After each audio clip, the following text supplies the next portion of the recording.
Hello friends, आज हम study करते हैं इकोनॉमिक्स को। लेकिन हम स्टार्ट करते हैं इकोनॉमिक्स के 12th क्लास से, जो हमारा बेसिक है। अगर हम उसको समझेंगे तो हमें आगे की चीज़ें आसानी से समझ में आएंगी। Economics is related to social science. Social science के अंदर हम क्या इंक्लूड करते हैं? Human being.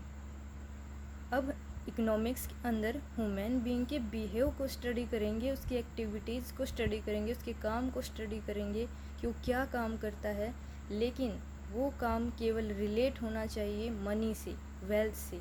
ये नहीं है कि उसके जो लाइफ की कोई भी एक्टिविटी हम लेके चलें। लाइफ में बहुत सारी एक्टिविटी है एक पर्सन करता है, लेकिन ऐसा नहीं है। इकोनॉमिक्स के अंदर केवल हम रिलेटेड टू मनी जो एक्टिविटी है केवल उन्हीं को स्टडी करेंगे। इकोनॉमिक्स को समझने के लिए हमें सबसे पहले समझना होगा इसकी 4 बेसिक टर्म को। सबसे पहली टर्म हमारी आती है ह्यूमन बीइंग। ह्यूमन बीइंग है वो मोस्ट इम्पोर्टेंट टर्म है और इकोनॉमिक्स इसी के ऊपर है, बेस करती है, क्योंकि हम इसके अंदर ह्यूमन बीइंग की एक्टिविटीज़ को ही स्टडी करते हैं, उसके कामों को ही स्टडी करते हैं। दूसरी टर्म हमारी आती है अनलिमिटेड नीड्स। कोई भी पर्सन है उसकी नीड्स अनलिमिटेड होती हैं, जो कभी सेटिस्फाई नहीं होती। तीसरा हमारा है लिमिटेड रिसोर्स। सब जानते हैं कि हमारे नेशन के अंदर रिसोर्सेज लिमिटेड हैं और उनके यूजेस अल्टरनेट हैं।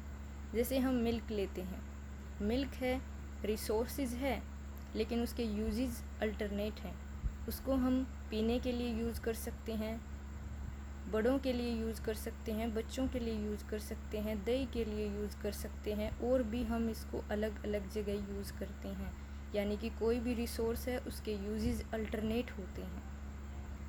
हम पढ़ेंगे कि जो हमारा इकोनॉमिक्स सब्जेक्ट है वो किस टाइप का है। क्या वो डेवलप हो चुका है पूरी तरह से? नहीं, बिल्कुल ऐसा नहीं है। वो हमारा डेवलपिंग टाइप का सब्जेक्ट है, यानी कि उस पर अभी काम फर्दर प्रोसेस चल रही है। मॉडर्न जो इकोनॉमिक्स है उसके जो फादर हैं वो एडम स्मिथ हैं। क्यों? क्योंकि सबसे पहले उन्होंने ही इकोनॉमिक्स के ऊपर अपने ओपिनियन दिए थे। 1776 में उन्होंने अपनी बुक्स में बताया था कि जो इकोनॉमिक्स है उसमें जो भी पर्सन है वो काम करता है धन को कमाने के लिए, धन को एकत्रित करना चाहता है, उसको सेविंग्स करना है, इन्वेस्ट करना है, यानी कि उसको ये पता लगाना कहाँ से उसको मनी कलेक्ट हो सकती है। लेकिन फिर डॉक्टर मार्शल और भी अदर इकोनॉमिस्ट थे, उन्होंने कहा नहीं, ऐसा नहीं है। इकोनॉमिक्स को हम केवल मनी से तो रिलेट नहीं कर सकते। उन्होंने फिर वेलफेयर को ऐड किया, यानी कि मनुष्य एक्टिविटीज़ करता है, काम करता है, किसके लिए? अब वो रिसोर्सेज को यूज़ करेगा, उससे प्रोडक्शन करेगा, गुड्स सर्विस बनाएगा, तो वो ऐसी हों कि वो वेलफेयर के काम आए मनुष्य के। फिर उसके बाद रॉबिन्स जैसे इकोनॉमिस्ट आए, उन्होंने कहा कि नहीं भाई, स्केयरसिटी भी इकोनॉमिक्स के अंदर इंक्लूड होगी, यानी कि रिसोर्सेज हैं वो लिमिटेड हैं, अनलिमिटेड नहीं, वो भी हमें ध्यान में रखना होगा। उसके बाद हमारे आए मॉडर्न इकोनॉमिस्ट पीटरसन, प्रोफेसर सैमुएलसन। उन्होंने क्या कहा कि नहीं, इकोनॉमिक्स के अंदर हम ग्रोथ को भी इंक्लूड करेंगे। ग्रोथ का मतलब होता है कि जो भी रिसोर्सेज हमने यूज़ किए, जो भी एक्टिविटीज़ हमने की, उनसे हम मैक्सिमम सेटिस्फेक्शन लें। यानी कि इकोनॉमिक्स क्या है? इकोनॉमिक्स के अंदर हम मनुष्य के उन कामों को शामिल करेंगे, उन एक्टिविटीज़ को शामिल करेंगे जिनके द्वारा वो अपने लाइफ में unlimited resources, unlimited needs, limited resources को यूज़ करके अनलिमिटेड नीड्स को सेटिस्फाई करेगा, मनी एकत्रित करेगा, वेल्थ को कलेक्ट करेगा, मैक्सिमम सेटिस्फेक्शन लेगा। अब इकोनॉमिक्स के बेसिकली हम स्टडी करेंगे, इकोनॉमिक्स के बेसिकली 2 एलिमेंट हैं,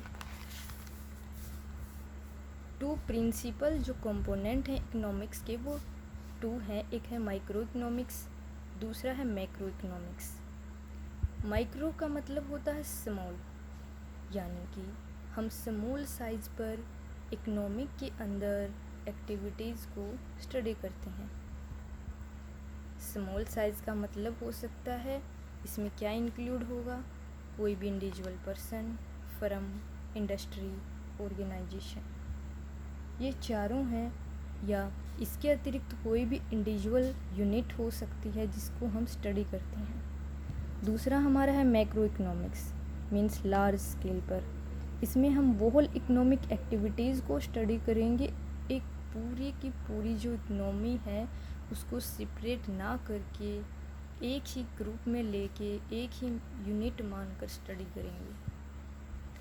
अब हम ये कहते हैं कि माइक्रो इकोनॉमिक्स में क्या शामिल हो सकता है। माइक्रो इकोनॉमिक्स के अंदर भी एलिमेंट इंक्लूड होंगे, मैक्रो इकोनॉमिक्स के अंदर अलग से एलिमेंट इंक्लूड होंगे। माइक्रो इकोनॉमिक्स में हम theory of demand, mainly theory of production, theory of cost, ये स्टडी किए जाएंगे। इसी तरह मैक्रो इकोनॉमिक्स में भी हम एलिमेंट्स को स्टडी करेंगे, उनको हम नेक्स्ट वीडियो में बताएंगे, एक्सप्लेन करेंगे। आप मेरे चैनल को सब्सक्राइब करें, लाइक करें, अगर आपको अच्छा लगा हो तो आगे शेयर करें। Thank you.